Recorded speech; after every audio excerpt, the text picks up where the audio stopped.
mengetahui sebelum waktu penyerahan akan terputusnya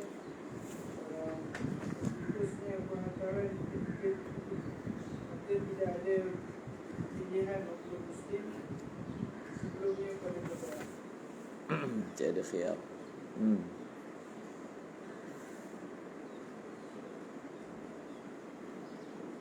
Seterusnya.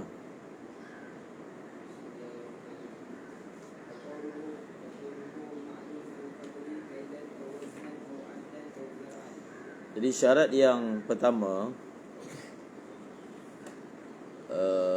tawaffur muslim fi indal mahil.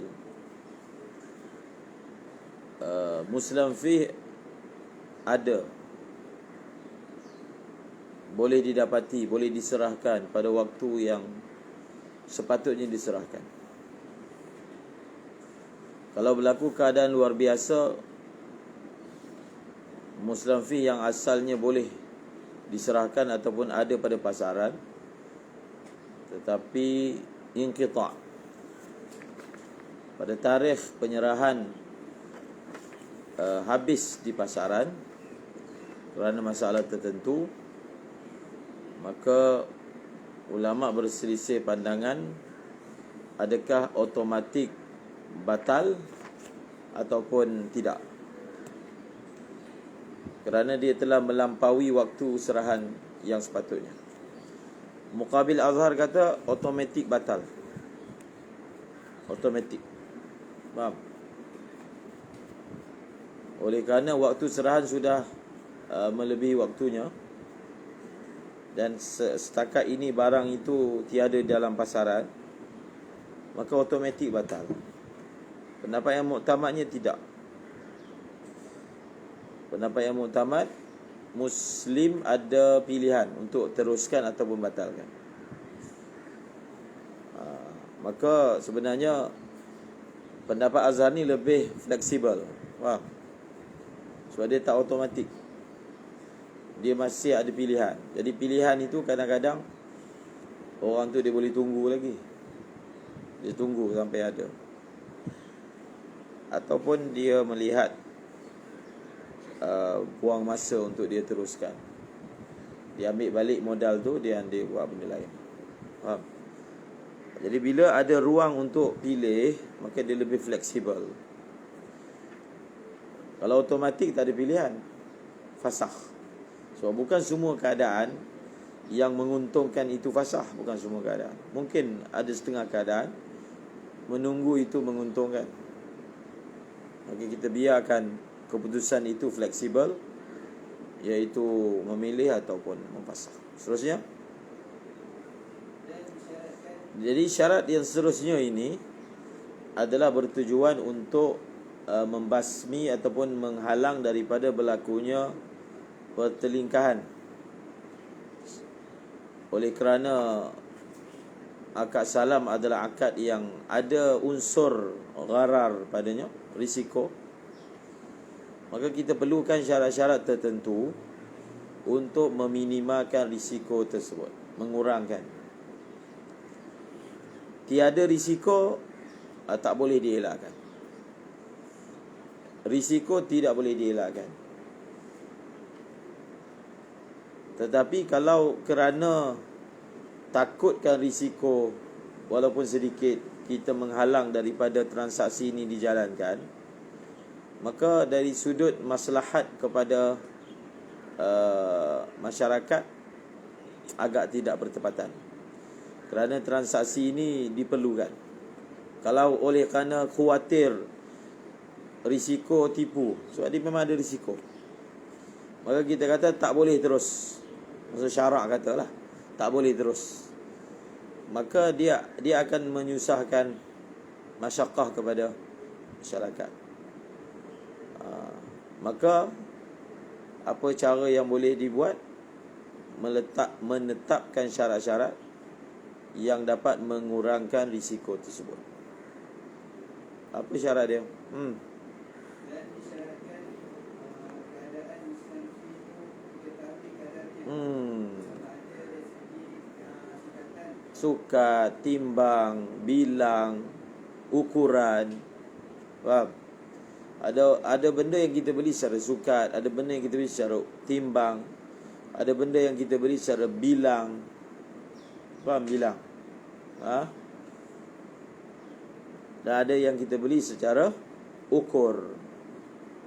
Seterusnya, Dan sah buat salam barang yang disikat sebagai dalam bentuk wazan dan sebalik. Dalam bab ribawi yang kita telah pelajari tempoh hari, tamasul antara dua barang ribawi hendaklah mengikut timbangannya di zaman Rasulullah. Maksudnya, kalau barang tersebut jenis ditimbang, tamasul itu hendaklah diperolehi dalam bentuk timbang, tak boleh sukat.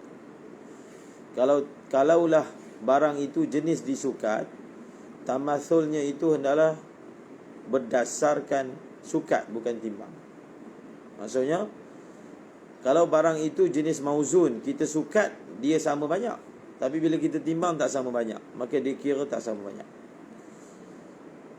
Iktibarnya dalam mazhab Syafi'i berdasarkan bagaimana cara ia diperlakukan dari segi timbangan, sukatan dan seumpamanya zaman Rasulullah. Maka syubhat itu mungkin akan berbangkit dalam masalah ni. Maksudnya apa? Maksudnya, adakah dalam salam pun begitu juga? Kalau barang itu jenis ditimbang zaman Nabi, nak salam dia pun kena timbang, tak boleh sukat. Dan sebaliknya. Tidak dipraktikkan. Faham?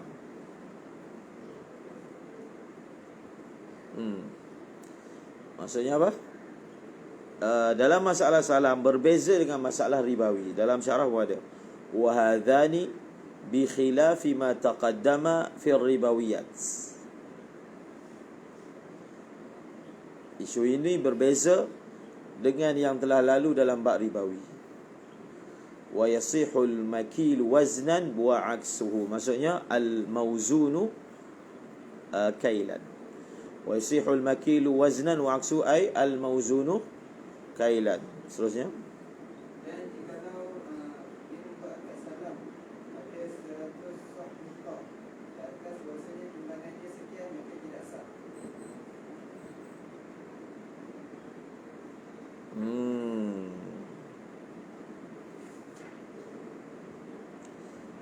Okey.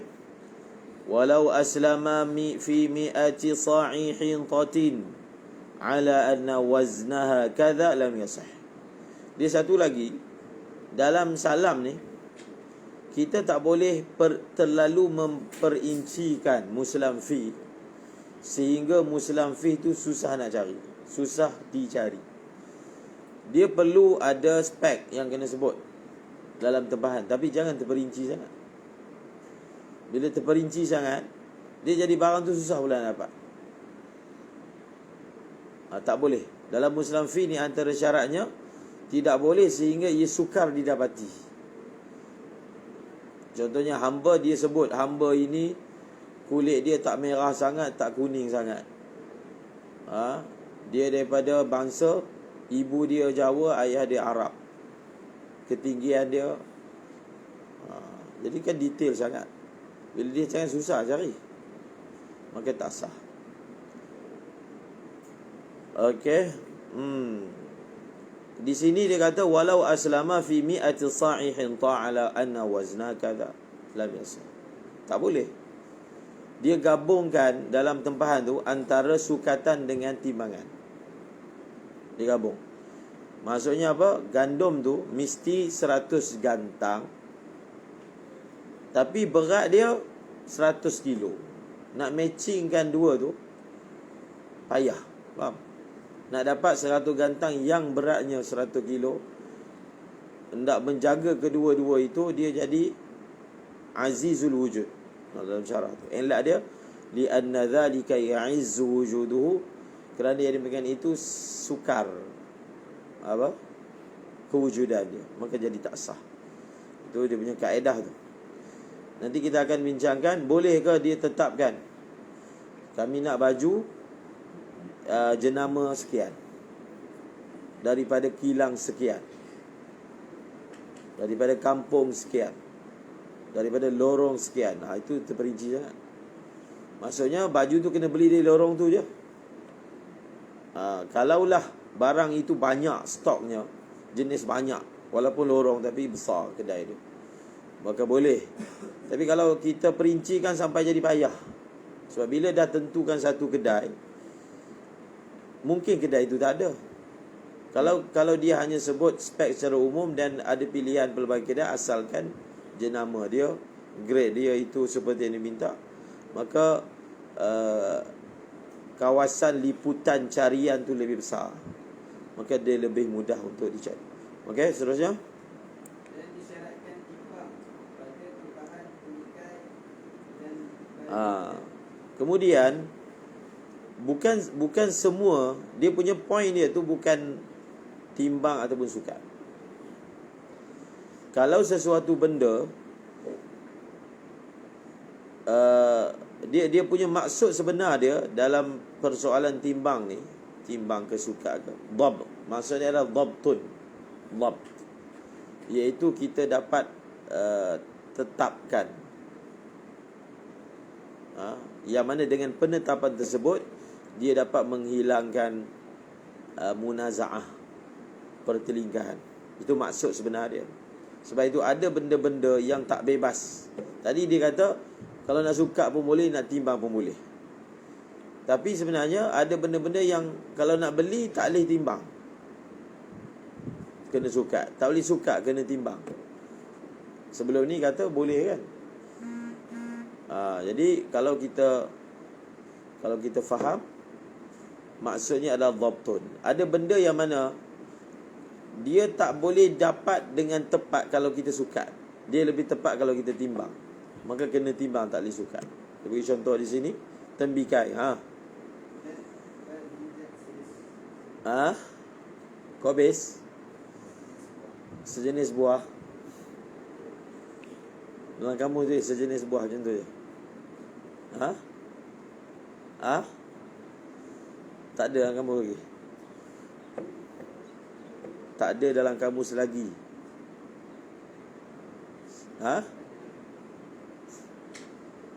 Pandai lah.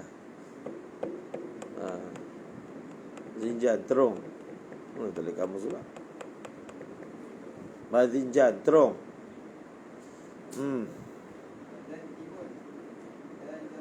Wa qithaiha wa fumiha wa adasiha wa basaliha.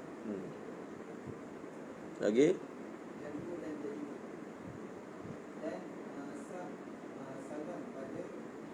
Safarjal ni apa?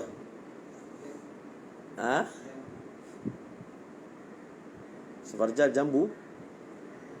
Bukan dah lalu ke perkataan safarjal sebelum ni?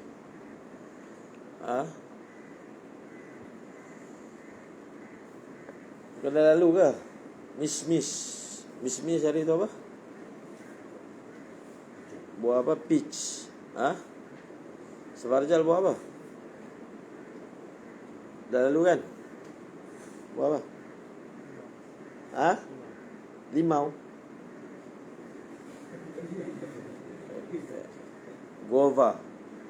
Guava ke ni? Jambu. Safarjal jambu.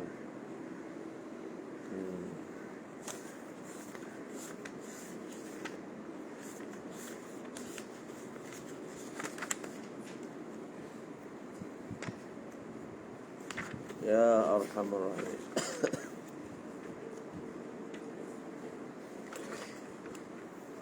Bukan buah lai ke?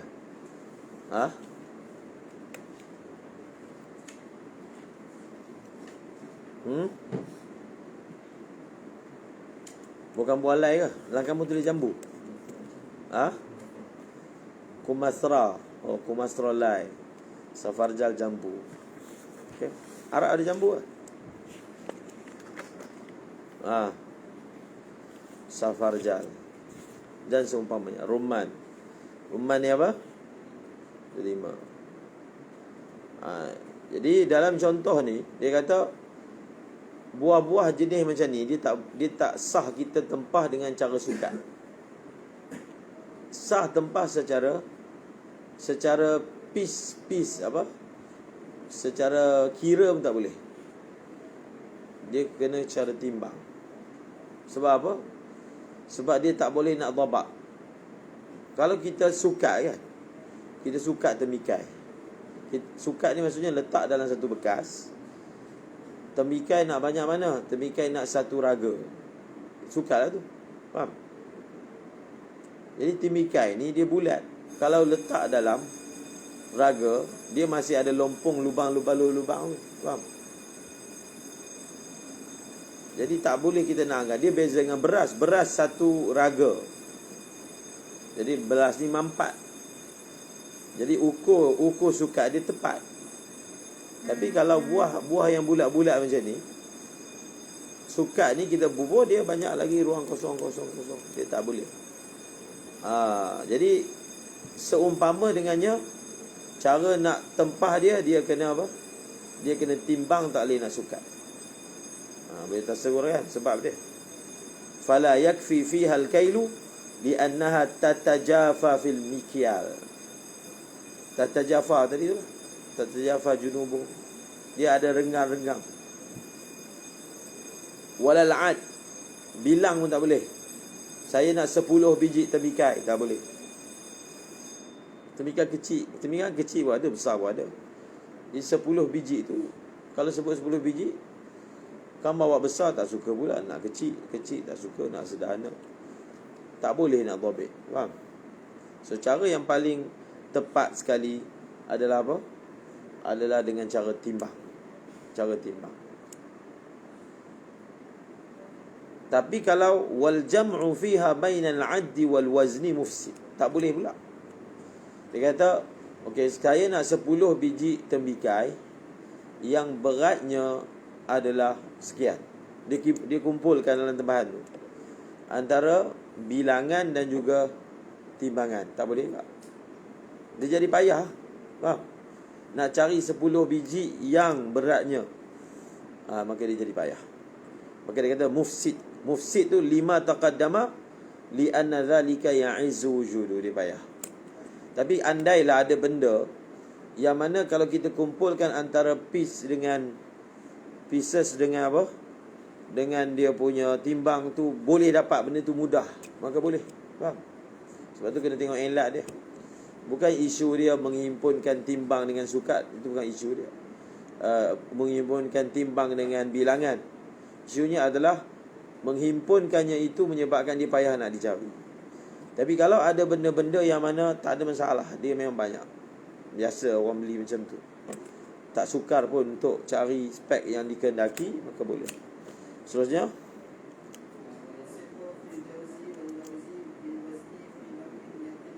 ini ada khilaf ni dengan mazhab lain. Wa yasihu fil jawzi wal lawzi bil wazni fi naw'in yaqilu ikhtilafuhu sah.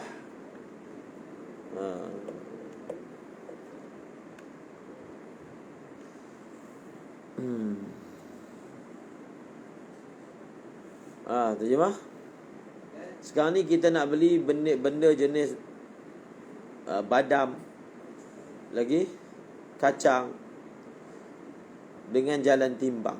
Wa yasihu as-salamu fil jawzi wal lawzi bil wazan fi naw'in yaqillu ikhtilafuhu. Tengok dia punya dhabit dia. Dia benda tu ada khilaf. Ada khilaf tadi kita baca.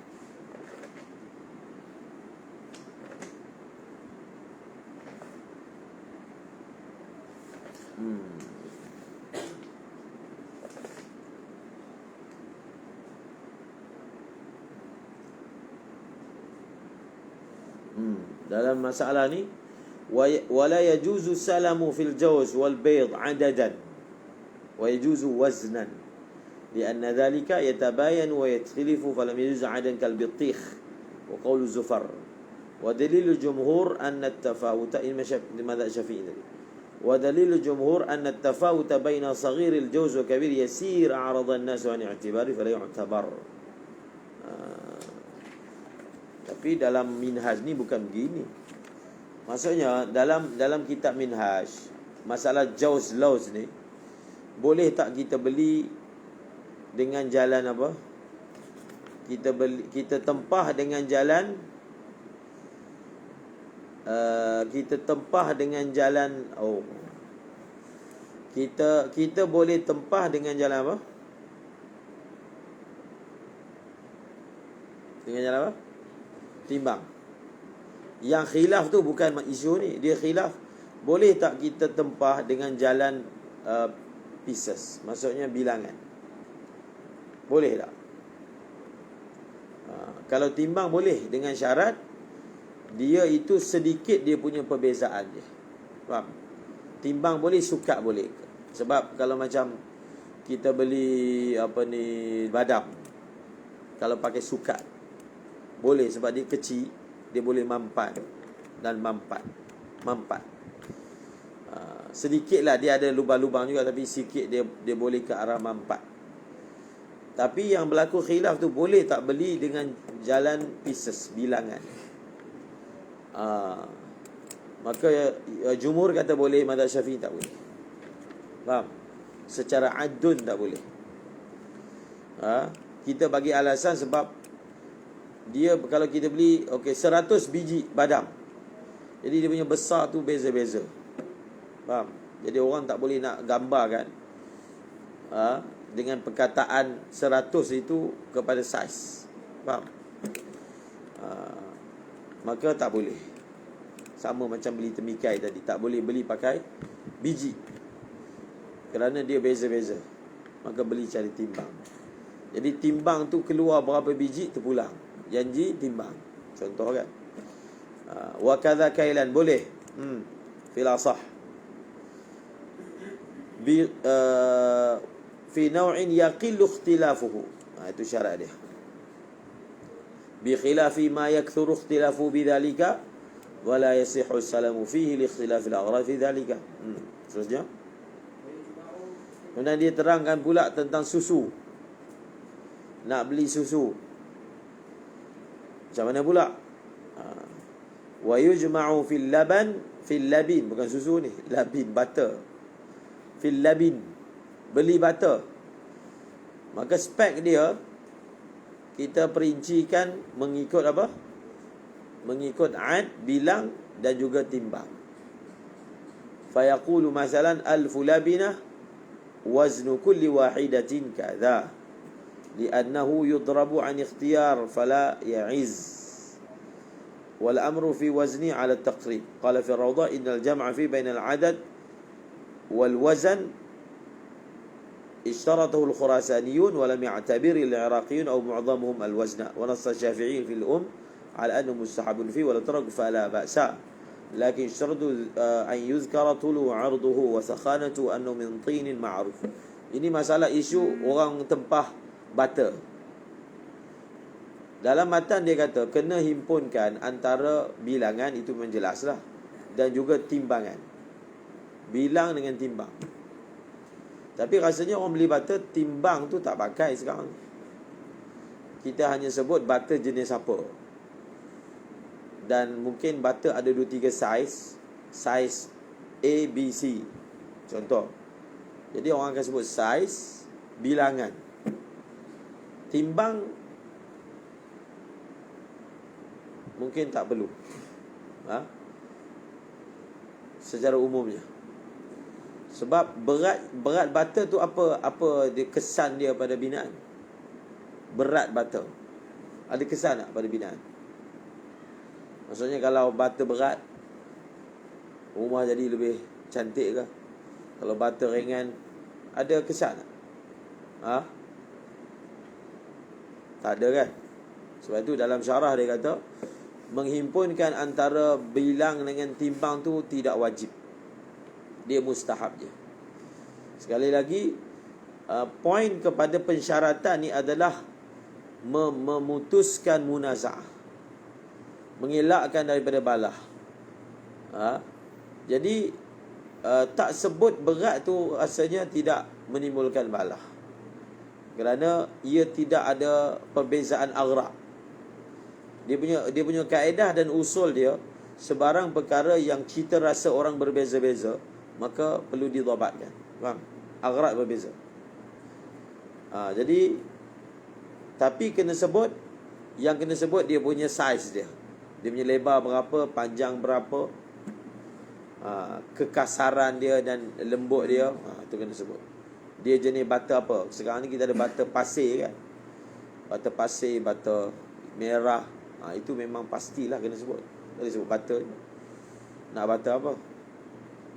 Kalau bata pula ada 2-3 grade, kena sebut grade tu. Kita tanya orang lah yang biasa, kontraktor. Dia orang nak, dia bila tender orang ambil tender, kita akan bagi sebut harga. Dia nak bagi sebut harga ni, kena isi borang. Borang tu kena bayar. Faham? Dia tak nak orang yang sebut harga ni, dia cuba je. Dia cuba dapat tak tender ni. Jadi dia punya borang tu RM500. Faham? Ikutlah tender. Tender ICRL ke, monorail ke, LRT, MRT, dia ikut berapa kontrak tu. Jadi kena buat sebuah harga. Jadi si borang tu kena bayar. Kemudian dia kena bagi sebuah harga. Harga yang cantik ataupun kroni ke akan dipilih. Kadang harga tak cantik pun tapi kroni. Faham? Harga cantik ni maksudnya adalah murah. Faham? Murah. Jadi kita tak tahu kerajaan nak harga berapa. Maka orang tu dia bagi quotation. Syarikat kami boleh buat benda ni dengan harga sekian. So kalau harga kita akrab, tapi kalau murah sangat pun dia jadi tak logik pula. Boleh ke buat bangunan ni, buat dewan dengan harga 35 juta? Itu terlebih pula kan? Jadi kalau harga kita cantik, syarikat kita terpilih lah untuk dapat buat kontrak. Itu dipanggil, keluar surat khabar, syarikat fulan meraih kontrak dengan nilai sekian. Faham? Dia dapat. Sama ada kita dapat core ataupun sub kontrak. Orang lain dapat tapi dia sub kat kita. Kemudian kontraktor ni cara dia nak memaksimalkan keuntungan dia. Masa dia nak beli barang, dia cuba cari barang dengan harga yang paling murah supaya untung dia maksimal. Betul tak? Kadang-kadang dia salah kira, tak ada untung. Faham? Dia salah kira barang tu, harga tu. Jadi dia buat saja je, tapi tak ada untung. So dia akan cari harga yang bagus. Itu kalau yang telus lah. Kalau yang tak telus, dia lapor dalam bahan guna bata gini kan, tapi sebenarnya dia guna bata cincai, lubang. Faham? Pasir banyak, bukan simen. Contoh kan. Ataupun dia letak benda lain. Orang letak simen, dia letak kotak. Itu berlaku kat China. Contoh je China. Balai pun berlaku kat. Bangunan besar rupanya rompong, letak kotak lah, letak ni. Nak kurangkan simen. Simen banyak duit pakai kan. Macam lah menipu ni. Dia nak apa? Dia nak maksimalkan untung dia. Jadi dia akan buat daripada bahan yang murah. Murah dan tak ada kualiti. Itu jalan cepat berlubang.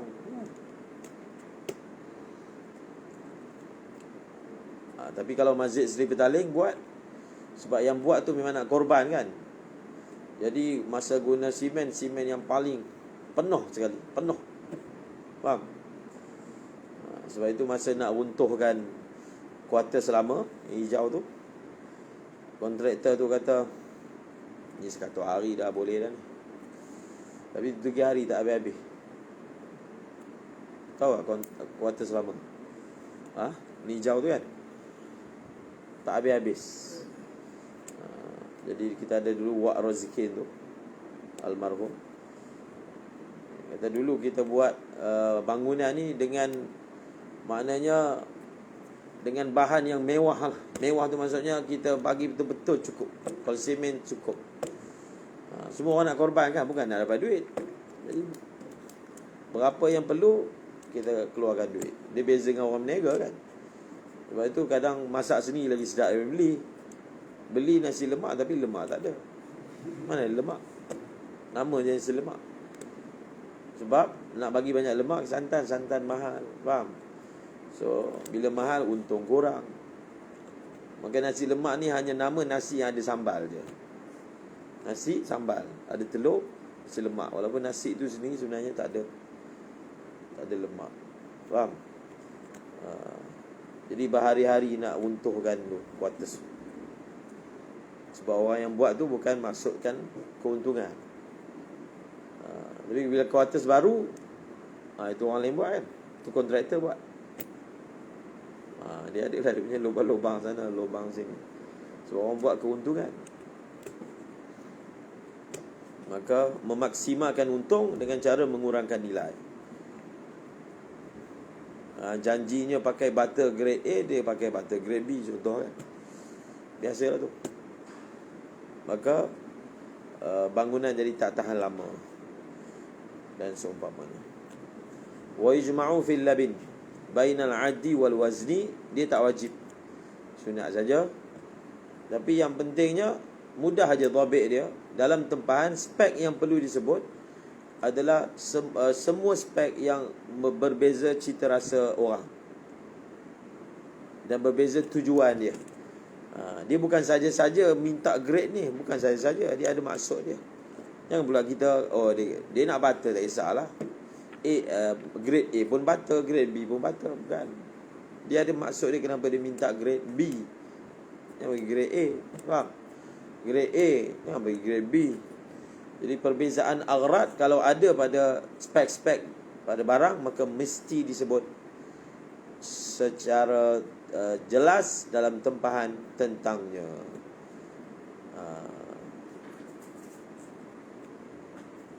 Wallahu a'lam